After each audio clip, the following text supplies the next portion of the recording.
Սկսվեց այդ ծնեբեկ։ Ծնեբեկից սկսենք, նաև շատ ասում են ասպարագուս։ Դակիր ասյունեցիք ոնց են ասում ծնեբեկին։ Ընդունվեցի որպես սանիտար, Սինգապուր, բան, նոր շուկաներ սկսել եւ ենք։ այլն։ Բարև ձեզ, սիրելի հայրենակիցներ։ Ճանաչիր մերոնց հաղորդաշարի շրջանակներում այսօր մեր տաղավար եմ հրավիրել մի շատ հետաքրքիր մարդու։ Այդ որ ասում են հայկական աշխատասիրություն, երևի ասված է հենց Դավիթ Դավթյանի համար։ Ես ինչ որ որոշակի ժամանակ է հետևում եմ մեր հարգելի Դավթի գործնեությանը, հիացած եմ իր կերպարով, այդ հայ մարդու իսկական այդ աշխատասիրության, որ օրինի բուն նպատակադրվել է իր այդ այսպես ասած գործառույթը իրականացնելու ու հետևողականորեն գնում է առաջ նվաճելու տարբեր շուկաներ։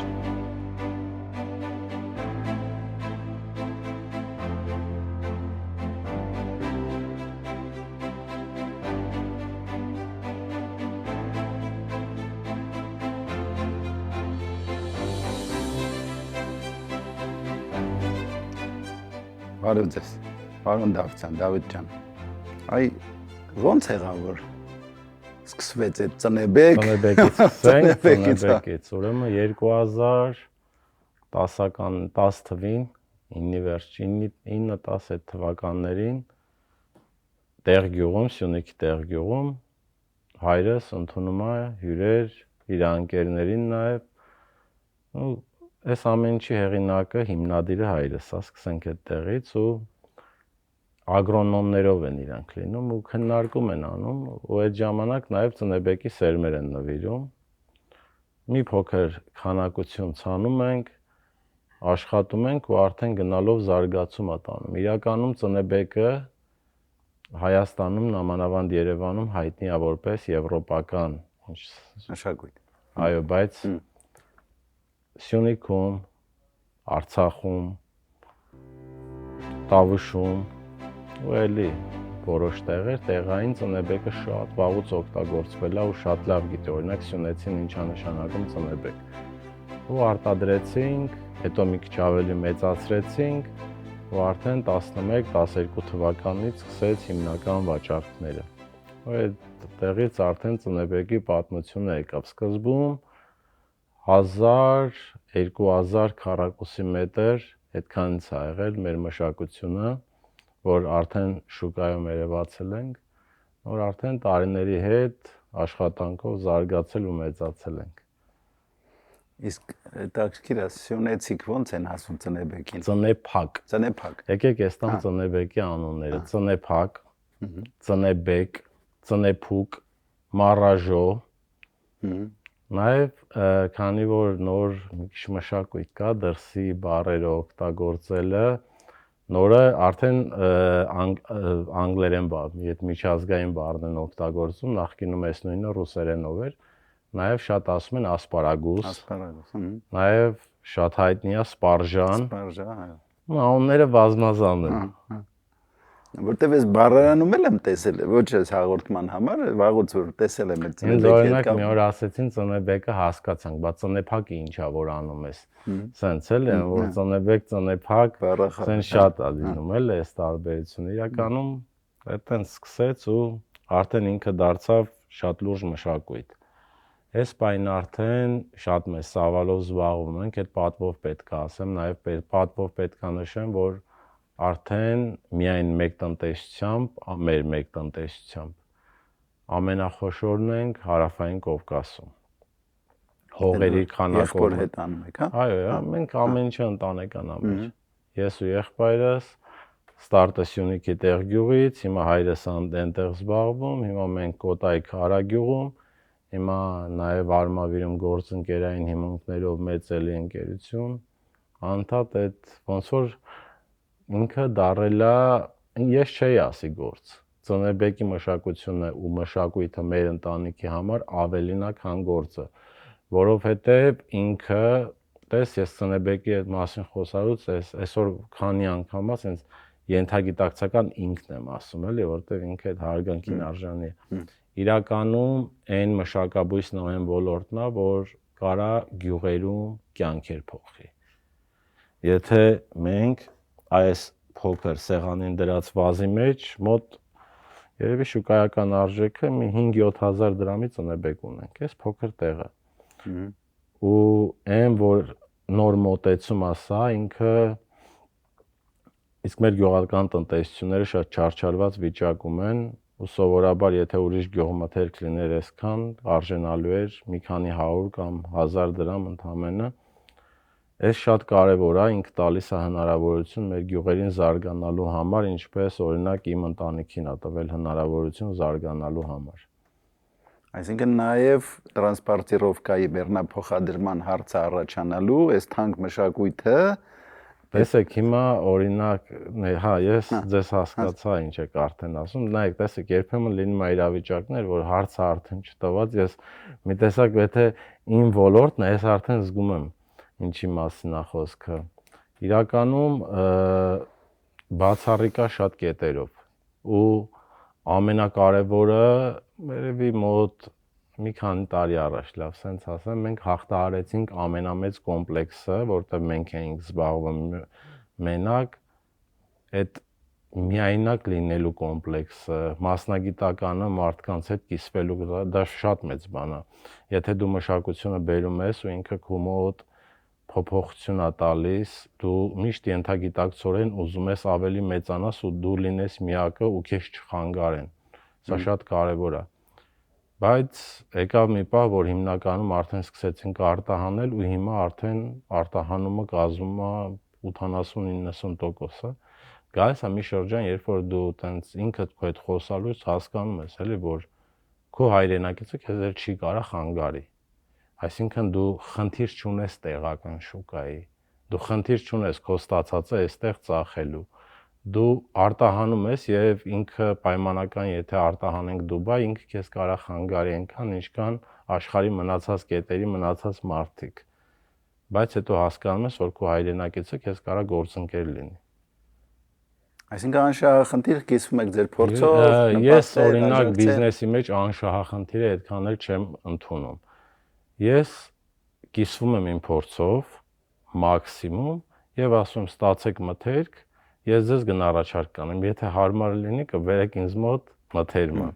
Այսինքն բիզնեսում պետքա բոլորը փող աշխատեն ու պետքա սիստեմաներ աշխատի, որ բիզնեսը լինի շարունակական ու դուրս լինել այդ էմոցիոնալ դաշտից։ Սա շատ կարևոր է, հենց սրա մասին էի ասում, որ գյուղական տնտեսություններում ինքը իրապես փոփոխություններ տալու է ու շատ ագրեսիվ այդ ճանապարհով մենք գնում ենք, որ ոչ միայն մենք չենք կարա աշխարհի ծնեփակը մշակենք, մենք չենք կարա Հայաստանի սաղ ծնեբեկները մշակենք, բայց մենք կարանք լինենք հանգույցը ու այն դողացող թույլ տեղերը փակենք ու աշխատենք միասին։ Սա շատ կարևոր է, իսկ գյուղական տնտեսությունները ամենաշատ ունեն սրա կարիքը։ Եթե sense խոսանք ծնեբեկ, ինքը իրականում ես մի հատ պատմություն կա, որ պատկերացնեք ինքը, տեսեք, հիմա խոսում եմ բիզնեսից, բայց մի ամբողջ գիտակից կյանք, ակտիվ կյանք, երբ որ կյանք ես մտնում, իմ ամբողջ կյանքում ոնց որ չեմ ուզում ասեմ, ինքը միշտ իմ հետ է եղել ու իմ գործողությունները այս ոլորտի զարգացման համար է միտված եղել, օրինակ ուսանողական տարիներն եմ ես հիշում, ամենա ես սովորել եմ Ագրարային համալսարանի անասնաբուծական ֆակուլտետում, անասնաբուծ Հեսա Վիկտոր Վահանիչի հետ ինչ-որ բան կար, հա, իմ լավ բարեկամն է։ Ուժեղ հզոր մարդ է Վիկտոր Վահանիչ։ Ու իդեպ հիմա էլի զբաղվում եմ անասնաբուծությամբ ու բավական Այդ մեր մյուս բաժինն է դրանք։ Ու այդ ժամանակ իրականում այնքան խորը բան պետք է ասեմ, տնտեսությունը գտնվում էր մեր շատ ծանր վիճակում, տնտեսապես։ Ինչպես ավանդական գյուղատնտեսությամբ զբաղվող շատ տնտեսություններ ցավոք սրտի Հայաստանում։ Ու 2010 արդեն 12-13 թվականներին ես տեսա այն հույսը, որ ինքը տնտեսությունը ոտքի է կանգնեցնելու։ Ու բնականաբար սա միայն իմ հաջողությունը չի, մի ամբողջ ընտանիք ու ընտանիքներ, որ այդտեղ աշխատում են, հենց իմ վաճառքով էր պայմանավորված, ես էի զբաղվում վաճառքով։ Դե շատ ծանր տարիներ էր, ոչ աշխատող ունեի ես դե, ոչ բան։ Մեր տան կվարձիրայի պատուհանները ադյալներով սաղ փակել է, ծնեփակի պահեստ էր, որ լույս չընկներ, չվնասեր ապրանքին։ Ու գյուղից ստանում էի ծնեբեկները, այդ ժամանակ շատ դժվար էր նաև ծնեբեք վաճառել, մշակույթը թող ամենքը իրանց մտքի մեջ հետ գնան 10 տարի առաջ արդյոք գիտեին ինչա ծնեբեկը թե ոչ։ Ու տանում էի Մալացիայի գիշերային շուկան։ Այդ այն շուկանա, որտեղից սնվում են գյուղմթերքի խանութները։ Դե տանում էի խառը վիճակում ամբողջ գիշեր շուկայում համ կապ էի անում, ռեզինը իմ տեղը մի քիչ մեծ է վերցնել, ծնեփակներն էր խառը դրած, դեմս քշերքը ու ռեզինները։ Արագ-արագ կապ էի անում վաճառում ու ես հիշում եմ, որ տակ չէի հագնվում, որ այդ արագությունը այդ մրսելու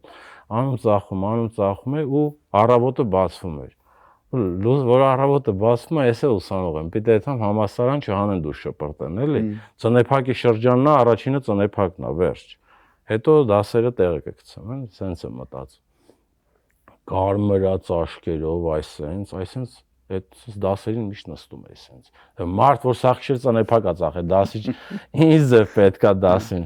Ու ես մի հատ սենց հատկություն ունեմ, էլի, հիմա սոցցանցերով մի քիչ էտի նկատելի է բան, բայց ես հավաքում եմ մարդկանց իմ շուրջը, էլի, համախմբում եմ ու անընդհատ միշտ մարդկանց հետ սենց դե համասարաններում ոնց է, այս անկյունում, այն անկյունում միշտ գալիս են խոսում են բան ու այդ մշակույթի զարգացումը ընկերական միջավայրում ես միշտ իմ գրպանում ծնեբեկի սերմեր էի պահում, պակետներ սարքած։ Ու որ գալիս են խոսում ենք, Զովետի գյուղի ինստիտուտում ով պետք է սովորի, գյուղի տղեկ են սա։ Մի հատ տար գյուղում փորձի, հələ ինձ շատ հետաքրքիր էր, որ մարզում կա, ինչ կան, ասենց։ Մեկ ինստիտուտում սաղ սկսեցին խոսալ, որ բան եմ, նարկոման եմ։ Այս այնքան խորը այսինքն դասերին միշտ այսպես նստած եմ, ասես են որ հավասարակշռությունս կորցրած կամ քնած եմ այսպես, adekvat չէ։ Ու անդադ մի բան բաժանում եմ, գնում գալիս sense, կամ sense խառը sense վիճակների մեջ եմ։ Արդեն ավարտելուց սա հասկացամ, որ նարկոման չեմ, պրոստը շատ սիրում եմ աշխատեմ ու ոչ թե սիրում եմ աշխատեմ, կենսական անհրաժեշտություն էր։ Ու տենց քայլ ծնեբեկը դարավ մեր համար դարավ ոլորտ ու դարձավ ոլորտ ու ես ուզում եմ քանի որ արդեն իրապես հզորացել ենք լոգիստիկ կենտրոն ենք փորձում սարքենք բան ես ուզում եմ այդ կապը լինի գյուղական տնտեսությունների հետ ու ես կարող եմ արդեն այդ կապը ստեղծեմ արտաքին շուկայի հետ իսկ այս պրոդուկտը արտաքին շուկայում բավականին գնահատված ոչ թե գերագնահատված սա շատ կարևոր է բավականին գնահատված Այսինքն անսահման պահանջ կա։ Գիտեք, բիզնեսի մեջ անսահման պահանջն էլ պայմանական բան է, բայց երբ որ ինչքան քանակները շատանում է, այդքան ավելի հեշտ է լինում արտաքին շուկայում վաճառքը եւ այդքան ավելի լուրջ տեղերում ես կարողանում վաճառել։ Այսօր հենց ընկերոջ հետ դրա մասին եմ խոսում, եթե ունենք 20 կիլո ծնեբեք, դժվարությամբ ծախում ենք։ Եթե ունենք 200 կիլոգրամ ծնեբեք, ավելի հեշտ ենք ծախում։ 2 տոննայի դեպքում ավելի լուրջ գործընկերների հետ է սկսում աշխատել ու արդեն վաճառքի մեխանիզմներն ու ձևերը փոխվում է։ Առհասարակ բիզնեսը տենց է։ Բարձր։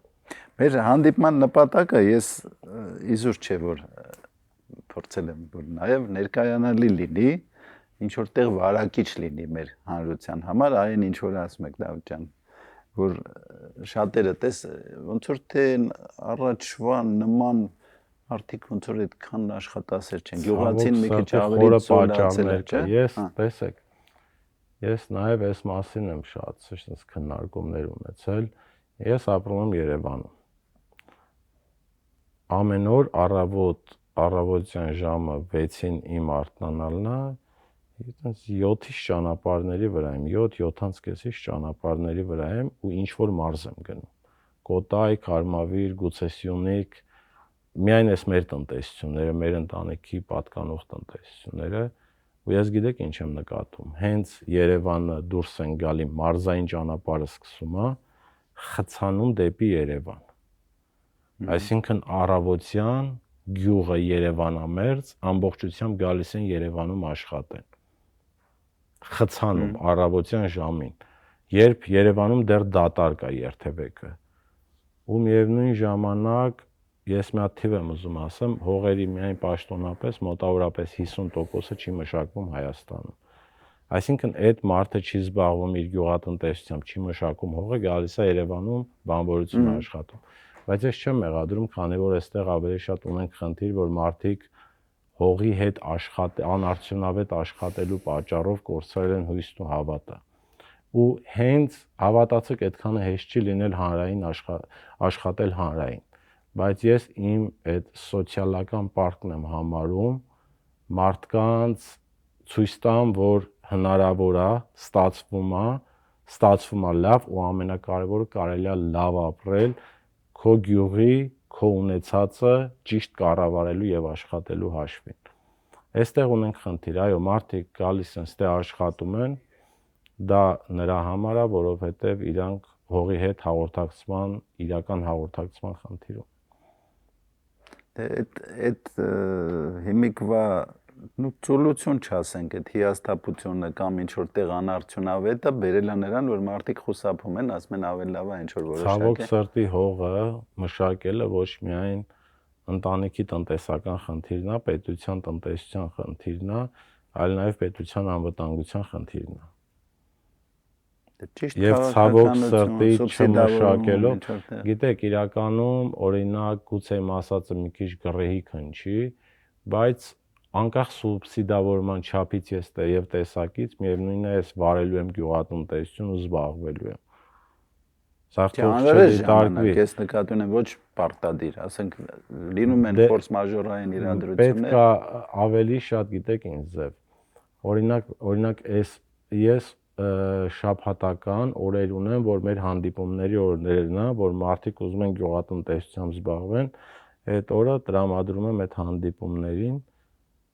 երբ որ մարդիկ հետևում են եւ տեսնում են, եւ ես երբեք չեմ պատմում, ես ցույց եմ տալիս, սա է իմ տարբերությունը։ Հաջողության մասին չեմ պատմում, ես ցույց եմ տալիս։ Ցույց եմ տալի փաստերով։ Ու երբ որ մարդիկ այս ամեն ինչ տեսնում են ու գալիս են ուզում են իրանք էլ զբաղվեն այս ամենով, տարածեն, զբաղվեն, տպավորությունը ոնց է որ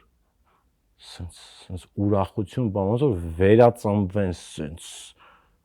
ուրիշ են դառնում իրանք։ Այսինքն ես երբ որ գիտակցում է որ արդյունք կարող է ստանալ, Շոժը արդյունք կարող է ստանալ, որովհետև ես իր համայնքում ստանում եմ ու ասում եմ, ես քո համայնքը, ես քո հողը։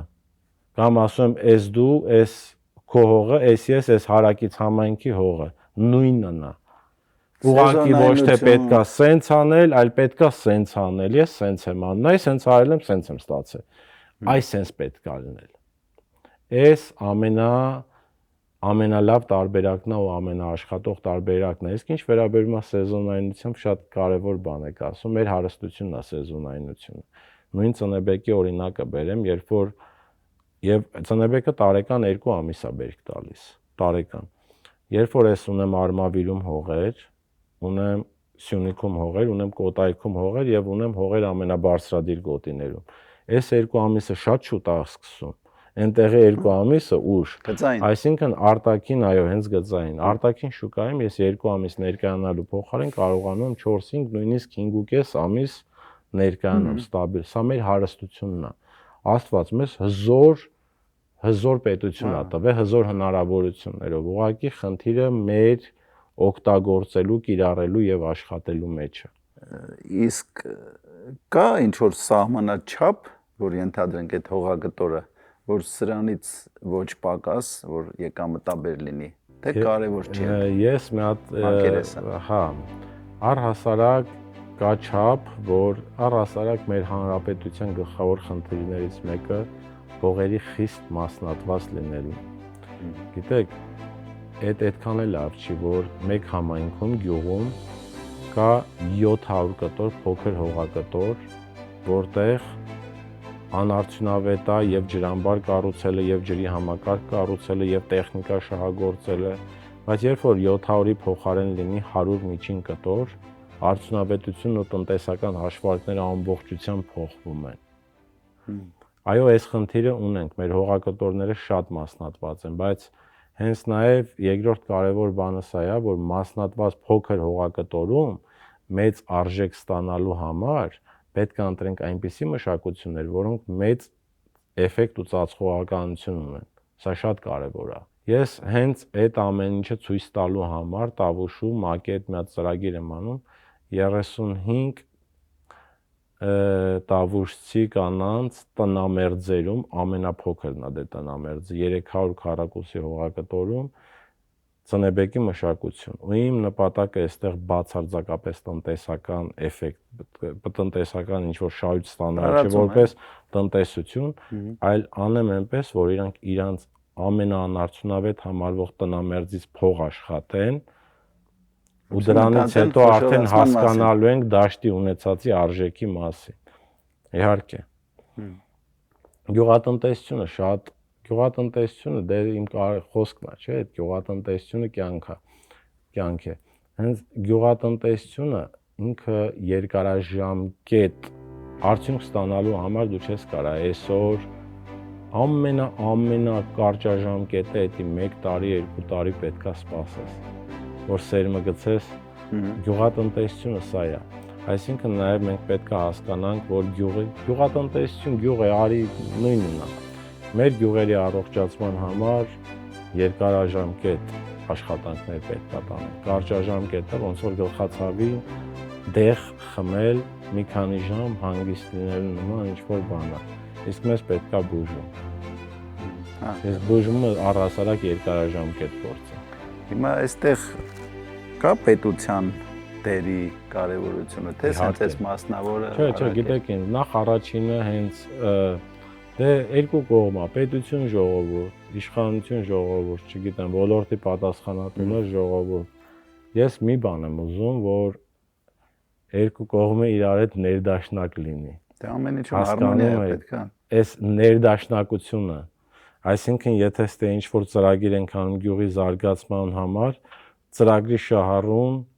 անլուրջ վերաբերվի այս ծրագրին չի աշխատելու։ Այսինքն եթե լինի պետություն ամեն ինչը սկսում է կառավարումից։ Կարճ ես այդ կասեմ։ Հարցս ինչու՞մ է, այսինքն հիմա ձեր օրինակը վարակիչ է, այդ ամեն արդյունքում այդ ձնագնդին ամեն անգամ գնալով պիտի մեծանա։ Այսինքն եթե լինի պետական համագործակցություն, չասենք հովանավորություն, բնականաբար ավելի ցանկալի է, ավելի լավ է։ Եթե չլինի, այսինքն այդ ձեր օրինակը, այդ ձնագնդի մեծանալը կտա այն էֆեկտը, թե բոլոր դեպքերում։ Ես դե գիտեք, ես մի ոլորտով եմ առաջ գնում։ Տեսակ ասեցինք ճագարաբուծություն, ցավոք սրտի ծնեբեկի այս չափ զարգացումը նաև ազդել է իմ երկրորդ ոլորտի։ Տես արդեն ասում երկրորդ ոլորտ։ Ճագարաբուծությունը երկրորդ դարձավ։ Սահուն անցնենք դրան։ Դե էդ է էլի։ Այսինքն մարդը անսահման էներգիա չունի ստեղծա։ Մի մարդը մի համակարգը, եթե նույնիսկ մարդու սահմանից դուրս գանք համակարգի սահման մտնենք, մի համակարգ է, բայց պետությունը գիտեք ինչ ձև առաջինը շահառուն գյուղացին պետքա հստակ գնա այդ ճանապարհով դեպի կայունացում, առողջացում, իսկ պետությունը պետքա պայմաններ ստեղծի։ Պատկերացրեցիք չէ՞ ինչ եմ։ Դա նկատի ունի, այսինքն պարզե ցանկալի է ու ավելի լավ է արդյունավետ է որ լինի պետական այդ աջակցությունը։ Պարտադիր է այդ ամեն ինչը, համայնքների զարգաց պարտադիր է, ոչ թե ցանկալի։ Հիմա ինձ ես օրինակ կարամ, գիտեք ինչ, շատ դեպքերում մեզ պետք չի հեծանիվ հորինել։ Մեզ պետք չի շատ, մենք պետք է ընդհանրապես վերցնենք ստացված մոդելներ ու տարածենք, որովհետև սկզբունքները շատ դեպքերում անկախ ոլորտներից նույնն է։ Հիմա չկա այդ բավարար աջակցությունը պետական։ Գիտեք ինչ ձև, եկեք ես գնահատական չկամ, դուք որտեղ եք ապրում։ Համայնքում, գյուղում եք ապրում։ Քաղաքում եք ապրում, բայց գյուղեր գնում եք։ Դու երբեմն։ Դուք ինքներդ ինչ եք տեսնում, ո՞նց է գյուղերի վիճակը։ Դե չասենք լավ։ Դե հիմա ես ինչ ասեմ, օրինակ իմ դեպքում եկեք արամ ես խոսամ իմ եւ պետության հարաբերությունների մասին, իմ ոլորտի եւ պետության հարաբերությունների մասին։ Ես պետության եւ գյուղերի հարաբերությունների մասին կարամ նայեմ կողքից նայողի նման, այսօր գիտեք ինչն է կարևոր իմ համար։ Շատ կարևոր է գյուղում դպրոցը, ասֆալտը, չգիտեմ, այդ ամեն ինչը շատ կարևոր է։ բայց իմ համար կարևոր է այն, որ գյուղացու աշխատունակության հավատի էներգիան բարձրանա։ Իմ համար կարևոր է, որ պրոբկան այդ ժամին, եթե դեպի Երևան կա, գոնե ապրանք Երևան բերել վաճառելու համար լինի, ոչ թե Երևան գալ աշխատելու համար լինի։ Իսկ այս դրա համար շատ լուրջ աշխատանքներ պետք է տարվի։ Եթե համառոտ, այսպես ձևակերպենք, ցանկալի է որ ոչ թե նպաստներ տրվեն, այլ հնարավորություն ստեղծվի այդ նպաստից հեսա կարա փշակաղվեմ։ Դա մեր տունը քանդում է։ Ես այդ նպաստից ես ամեն տեղի ասել եմ ու այս մի հատ կարճ անդրադարձ եմ դրել Facebook-յան էջում, որ միլիոնին մոտիկ մենակ դիտում ա ունեցել նպաստի մասին։ Ես շատ ուղիղ ասում եմ, չի եղել երբեք ինչ իշխանություն այս 30 տարվա մեջ, ով չի հասկացել նպաստի աղետալի հետևանքները։ Բոլորը 80-ականների վերջերից։ Բոլորը դա շատ քաչ գիտակցում են, բայց երբեք ոչ մի իշխանություն նպաստները չի կտրում։ Ես չեմ ասում 100%-ով կտրի։ Նպաստառույա 100,000 մարդ, բայց աշխատունակության հնարավորություն չունի 10,000 մարդ։ Թող այս 100,000-ի գումարը այն 10,000-ի մեջ բաշխվի, այն 90,000-ին փող չտան, որ դիվանից այսպես պոկեն։ Շատ լավ, հիմա մենք սահուն պետք է անցնենք ճագարաբուծությանը, հիմա ես հարցս ուղեմ նոր անցնենք, նախ իմ ողջույնները իմ կողմից շատ սիրված, հարգված իմ ավագընկեր Վիկտոր Վահանի Աբրահամյանին, որ գիտեմ, որ ընդհանուր մեր իր հետ առնչվել եք եւ այլն։ Իհարկե։ Հիմա ոնց եղավ, լավ, այդ ծնեբեկը հասկացանք ծնեփակը, ոնց եկավ ճագարաբուծության։ Դա անկեղծ ասեմ, մի անգամ եմ սա պատմել։ Ես արդեն եկել այն ժամանակը, որ պետքա գնանք թղթերս լրացնենք համալսարան։ Մեր վաղ մի քիչ մեր ժամանակ կարգը այլ ձև էր։ Այդ օրը ծնողներս տնեցիք ասում են դու մենք չեն գալի, գնա դու ինքդ արա։ Սենց կգրես։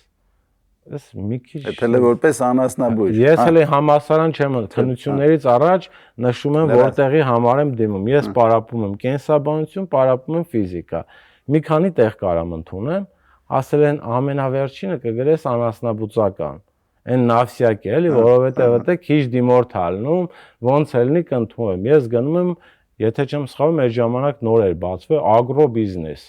Եթե չէ բույսերի պաշտպան, ինչ որ սենց խաղը։ Գեղեցիկ է հնչում։ Սա բույսերով էր գալի, ագրո, վերջի կետը անասնաբուծական։ Դա գյուղի երեխա եմ, էլի, սենց պարզ գյուղի, բա։ Սկսում եմ համալսարան, կարծեմ ընկերոջս հետ էի, ու նստում եմ, ու մի հատ շատ սիրուն աղջիկ է գալիս, սենց լարված նստել եմ սենց, ու այդ պահին ինչ որ մեկը ներս է գալի, ասում եմ, անասնաբուծական ոչ մեկ չի դիմել, անասնաբուծական ֆակուլտետում լրիվ դատարկություն, այս աղջիկը ասում եմ, ինչի, օրինակ որ գյուղից ես, ասում եմ, ինչի՞ չես անասնաբուծական դու դիմում, դե ասում եմ, մենք հողեր ունենք, պետք է գնամ մշակ, բայց ինչ վա, անընդհատ անասնաբուծությունը մեխանիկորեն լրացնելուց առաջինը անասնաբուծություն եմ գրում, մեխանիկորեն, ու նոր հետո խառը գրում եմ, ես հիշում եմ, այդ որ տախտակների վրա գրած էր ով որտեղ է ընդունվում, այդ ժամանակ սաղս գնացել ենք, ես այդքան է հաջող չեմ տվել քննությունները, լարված եմ, դե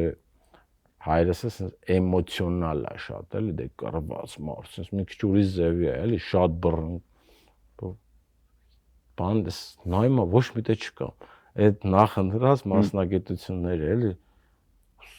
ներվայնացած ասում է, այ բութ, հայտարակ ենք եղեսին, խիչ չես կարացե երկու բան գրես, այդքան տարիա պարապում ես, բան, դե մասնավոր պարապում էի,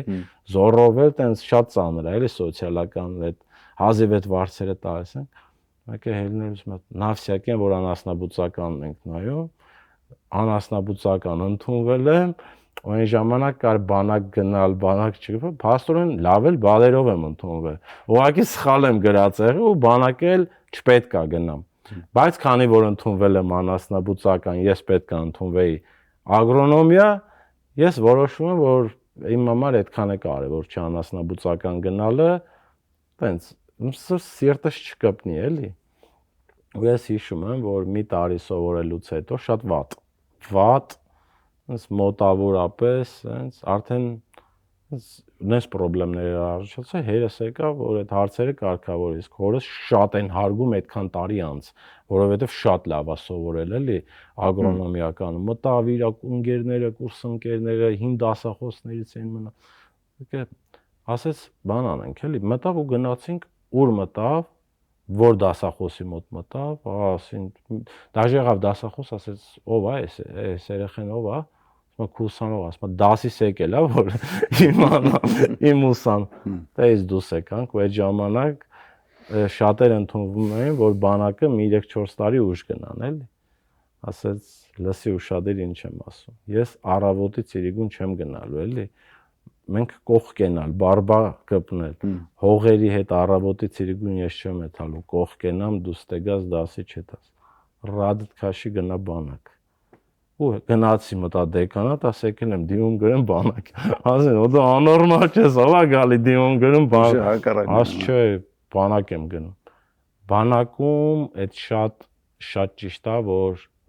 տղամարդ ես դառնում, էլի ավելի հասունանում ես, ժամանակ ես շատ ունենում մտածելու համար, դպրոց է, էլի, մեծ դպրոց է, շատ մեծ դպրոց է,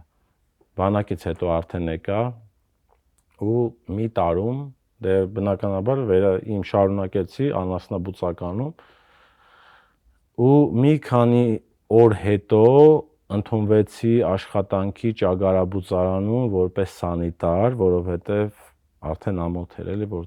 Այդ հենց ծնեբեկը չկար։ Արդեն սկսել ենք, բայց քիչ էր։ Արդեն ամոթ էր էլի տենց մամայից փող վերցնել 20 տարեկան տղան։ Ընդունվեցի որպես սանիտար ու ըտե ոնց որ իմ համար սենց որ վարակույրը բացվեց, նոր աշխարհ, մի տարի հետո արդեն լավ սովորելու համար անցա անվճար, ֆանտաստիկ իմ մասնագիտականը ու սկսեցի այդ ժամանակ արդեն որպես թող գոռոզություն չլինի մասնագետ, որովհետև սանիտարից վռած դառա անասնաբույժ, շփվել դասախոսների հետ, այսինքն այն դասերին, որ ես չէի նստում կամ չէի նստելու նա առաջվա հետ համեմատած ես խնդրում էի որ ինձ լսեն դասից հետո որ հասկանամ այդ խնդիրը ոնց եմ լուծում որովհետև ճագարաբուծարանի ամբողջ պատասխանատվությունը իմ վրա էր արդեն ու սենց տարին տարվա վրա բայց շատ նուրբ պահ կա ճագարաբուծության եւ ծնեբեկի մեջ քանի որ ճագարաբուծությունը ոնց որ իմ գործն էր ֆերմաներում աշխատում էի որպես անասնաբույժ իսկ ծնեբեկով մի ամբողջ ընտանիքի, իմ մեծ ընտանիքի ճակատագիրը էս, ու բիզնեսի ճակատագիրը հենց սրան էր նայում, բնականաբար հենց գալիս էր ծնեբեկի սեզոնը, ճագարաբուծությունը երկրորդ պլան, հենց գալիս էր ծնեբեկի շրջանը, նորից ճագարաբուծությունը երկրորդ պլան, բայց հետո իմ մեջ ուժ գտամ դժվարությամբ փողն է կարամ ասեմ 300,000 դրամ գումար ունեի 2 միլիոն վարկ այդ 300,000 դրամով է վարկ այսինքն պարտ այդ 300,000-ով մի հատ համեստ ճագարաբուծարան կառուցեցի ու այսօր բավականին լավ ճագարաբուծարան ունեմ Հիմա որն է ավելի եկամտաբեր գիտեք այդ ամենասխալ հարցն է գյուղատնի ծնեբեկը բացում է տասնյակ անգամ ավելի շատ հնարավորություններ քանի որ արտահանվող պրոդուկտ է Կարճ ես այդպես, չկա սահմաններ, երբ քո մթերքը վաճառում ես աշխարհի շուկաներում, արդեն դու դուրս ես գալիս Հայաստանի սահմաններից, ցավոք սրտի ճագարի դեպքում տեղական շուկայում ենք մենք կարողանում բավականին բարդ պրոցես է եւ մս այդ կապված եւ օրինակ մեզ հասանելի ԵԱՏՄ շուկայում պատկերացրեք կեր այնտեղից բերենք, ստանանք ճագար, տանենք ճագարը այնտեղ, ընդեից է միս գալի, բայց հանուն արդարության մեր տեղական շուկայում բավականաչափ մեծ պահանջարկ այդ բառից չեմ խուսափի ասեմ ստեղծել եմ որտեվ դա տարիների աշխատանք ցույց տալ հանրայնացում ու ճագարի միսը շուկա մտցնել նաև այդ միսը որ կա շուկայում ոլորտը զարգանում է մշակույթ Այդ վիդեոն տեսել եմ են խաշլամայի սարքելը ճագարը իսկ որն ավելի հեշտ սենց կոպիտ հարցնամ Գիտեք, ես սենց կասեմ, երկուսն էլ կենդանի օրգանիզմ են, բայց գյուղացիները առհասարակ այն մարդիկ, ովքեր ուզում են անասնաբուծությամբ զբաղվեն, Մի բան թող չմոռանան, որը մոռանում են միշտ։ Տարածքը սարքելու, շենքը սարքելուց, կենդանին առնելուց հետո չի ավարտվում իրանց ներդրում անելը։ Ամեն օր պետքա նաև կեր գնեն։ Այսինքն այդ ամենօրյա գնումը հաշվի չեն առնում, լուրջ չեն վերաբերվում եւ տնտեսությունների մեծ մասը հենց դրա հետևանքով քանդվում են։ Այսինքն օրինակ Ճագարի դեպքում պայմանականորեն դեռ փոքրիկ ֆերմա հիմնելուց հետո 1 տոննա էլ կեր է պետք, որ այդ փոքրիկ ֆերման դառնա այն արտադրական վիճակին, որ դու կարողանաս ինչ-որ բան վաճառես։ Անխափան աշխատի։ Այո, սենց բաներ, այս ժողովուրդը մոռանում են։ Ռիսկայնություն, այնքան հետաքրքիր է, ուրեմն ագրոնոմիայի մեջ ջերմոցային տնտեսությունն է, որ պետքա կերակրես ամեն օր։ Դե գազ ես, չէ՞, գազի վճար ես տալիս։ Իսկ արդեն անասնաբուծության այդ ոլորտում մեղվաբուծությունն է, որ բույսերի պես է։ Ինքը իր նեկտարը գնում, հավաքում, բերում է։ Շատ հետաքրքիր է այդ երկու ոլորտները, որ շեղում են, մնացած բոլոր դեպքերում դու կենդանու դեպքում ամենօրյա վճար ես տալիս, բույսի դեպքում ինքը իր արևից, իր հողից վերցնում է իր սնունդը։ Մնացածը միջամտություն։ Ես նախաբանում նշեցի, որ հետևողականորեն գնալ այդ առանց հետևողականության գյուղատնտեսությունը դատապարտված է, երբեք հաջողություն չենք ունենալու։ Հողի հետ պետքա, նույնիսկ հողի հետ, նամանավանդ կենդանու հետ ճիշտ հաղորդակցվել, որպեսզի կարողանաս արդյունք ունենաս։ Իսկ եթե մեր հեռուստադիտողներից շատերի համար, այսինքն եթե իրենք զբաղվեն այս մշակույթի, այսպես ասած, արտադրությամբ, այդ նախ ես խորհուրդ կտամ, տեսեք, այսօր օրինակ հայտարարություն տարածեցի,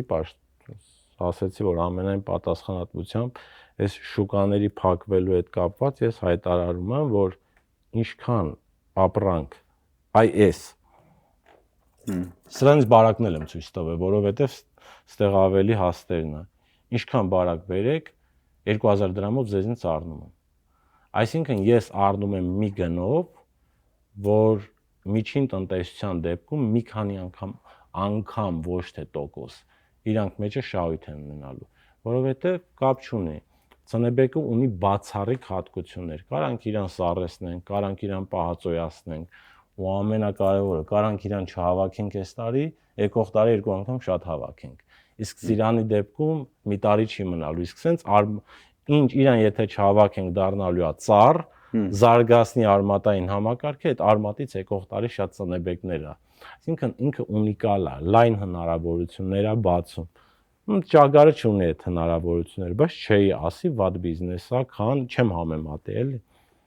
Դե բացառիկ բան է, դե ամենակարևորը որ այդ մշակույթը լինի ոչ էժան, թանկ, որ նաև բիզնեսի առումով այնքան մի հատ հետաքրքիր բան կա, որոշ ապրանքներ կան, որ սկզբում Հայաստան մտնում են, անգամներով թանկ են լինում, ժողովուրդը սկսում է դրանով զբաղվել, միանգամից իջնում է։ Հիմա Ծնեբեկի դեպքում այդ ամենակարևոր բուրգը բուրգ չի, ինքը իրական է, որովհետև միջազգային գինգոյություն ունի։ Ու մենք դրսում ենք վաճառում։ Այսինքն նույնիսկ Հայաստանի գինը սենց մեզ չենք մի օրում որոշ։ Բորսայում էլ է իրացվում։ Ծնեբեկը սենց ասեմ, 5-ից արդեն 5-ից ներքև իջնում է որակի հաշվին, որ մի քիչ արդեն զեղչենան։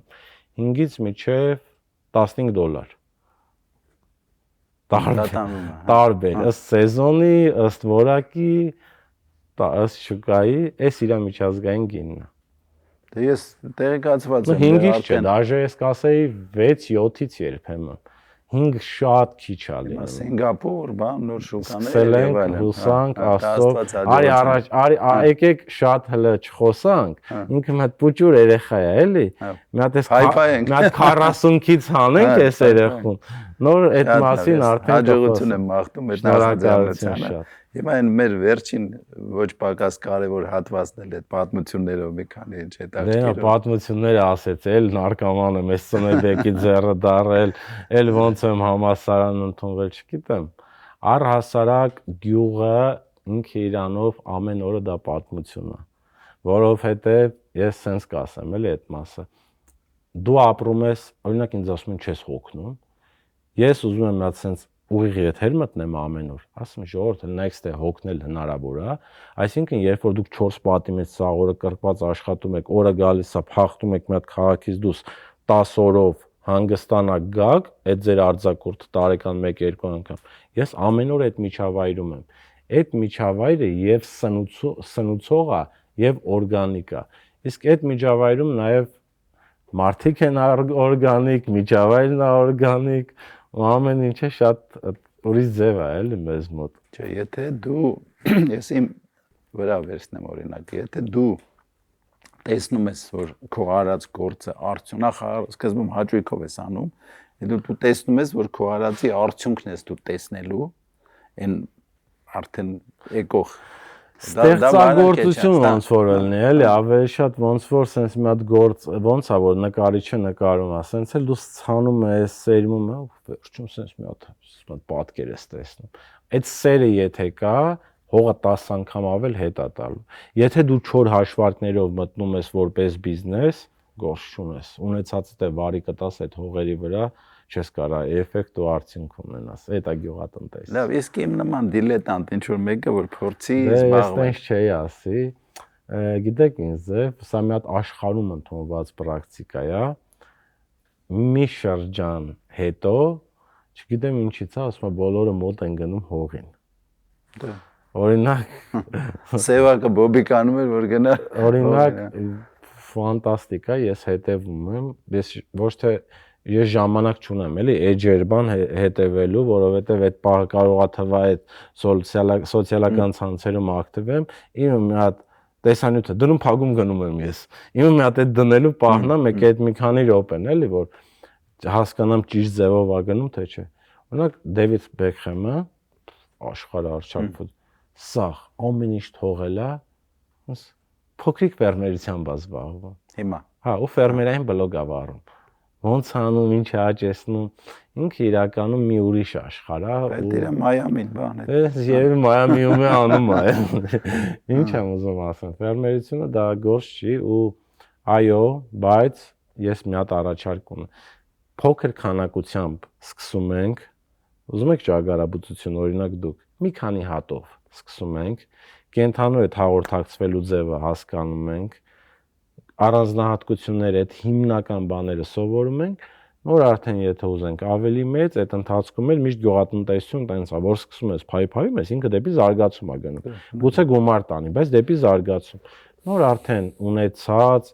մասնագիտականի, գիտելիքի ու արդեն հասկանում ես դա քոնն է, քոնը չի, դրա հաշվին ինչքան ուզեք կարակ գոնե մի կես տարի, մի տարի հետո զարգանանք, ես sense խորհուրդ կտամ։ Երբեք չսկսեք մեծով։ Չէ, բնականաբար դի փորձը ձեռք բերես, եթե մեծի մեջ դրեցիր, ասում եք բնականաբար, բայց չեք նկատել, որ Հայաստանում ում գործերը մի քիչ վատանում է, սկսում է գյուղատնտեսությամբ զբաղվել, որ սխալ է պատկերացնում։ Մեր ազգային գիծն է, որ ուզում են մեծ այսօր եւ միանգամից, որը սխալ է։ Իսկ ով որ հետևողականն է, այսօր եւ միանգամից, վերջում տենց ալու։ Բայց ով որ նույն դանդաղ հետևողականներն փորձում է փորձ ձեռք բերել, որից հետո իրացնել իր նպատակը, ավելի հասնում է հաջողության էլի։ Խոսելու լիքը բան կա, իհարկե ես կարծում եմ, բայց մեր ֆորմատը չի ներում։ Շատ հաճելի էր, ես փորձեցի եւ ինքս օգուտ քաղել զրույցից եւ իմ հարցերի մեջ պարունակում էր այն նյութը, որ փոխանցենք մեր հայրենակիցներին, որ մի վախեցեք, նախաձեռնող եղեք, որ իրոք գյուղերում շատերը խուսափում են գյուղատնտեսությամբ զբաղվելուց, անասնապահությամբ կամ հենց բուն հողի հետ աշխատելուց, չմեղադրենք, դժվարացել է ինչ-ինչ պատճառներով, տնտեսական եւ այլն, բայց այս թեզը կարևոր է, որպեսզի մարդիկ պահպանեն, մի գնացեք մի անգամից այն sense այսօր խոշոր եւ հետևողականորեն են սկսելով փոքրից, որպեսզի փորձը ձեռք բերել եւ հասնել հաջողության։ Շնորհակալ եմ։ Շնորհակալ եմ հրավերի համար։ Թող Դավիթ Դավթյանի օրինակը շատերիդ համար վարակիչ լինի, սիրելի հայրենակիցներ։ Իմ հրավերի բուն նպատակը, որ ինչպես ներկայացնել մեր լայն հանրությանը հենց Դավիթ Դավթյանին, ճանաչելի դարձնելու, որտեղ մեր հաղորդաշարի բուն անվանումը ճանաչիր մերոնց, այսօրվանից արդեն մերոնքական է։ Ինչով կարող եմ, նաև կարող եմ օժանդակել սիրով եւ թող մեր հայրենակիցների համար վարակիչ լինի ձեր օրինակը։ Ստեսություն, հաջողություն, մինչ նոր հանդիպում եթերում։